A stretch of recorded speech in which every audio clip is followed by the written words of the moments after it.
طيب مبدئيا الفيلم ده للكبار فقط، تمام. الفيلم ده عن واحدة وواحد مسافرين سوا في رحلة المفروض إنها رومانتك، وقضوا يوم حلو والدنيا حلوة وطبخ لها ويوم سو رومانتك والدنيا لذيذة. الأمور قلت بيهم إن هو بشكل ما بقى مربوط، وهي المفروض تفكه والدنيا حلوة وتمام. أثناء ما ده حصل هي بتقوله احنا قابل حلو، قال لها احنا مش قابل. فقررت إنها تسيبه مربوط لحد ما يعقل، ومن هنا بتبدأ الأحداث. الفيلم مبدئيا كل اللي قلته افتكر. الفيلم حلو جدا، انا بحب الافلام اللي بيبقى عدد الناس اللي بتظهر فيه عدد قليل، بتبقى الدنيا ملمومه كده. الفيلم ده كله ظهر فيه 6 ولا 7 اشخاص باين.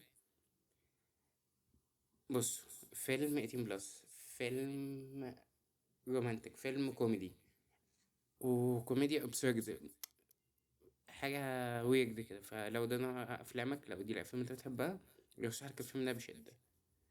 انت عايزك تاني الفيلم 18 بلس، والفيلم غريب، الفيلم سايكولوجيكال نوعا ما، بس يعني ما خدوش الدنيا طوفان. بس كده.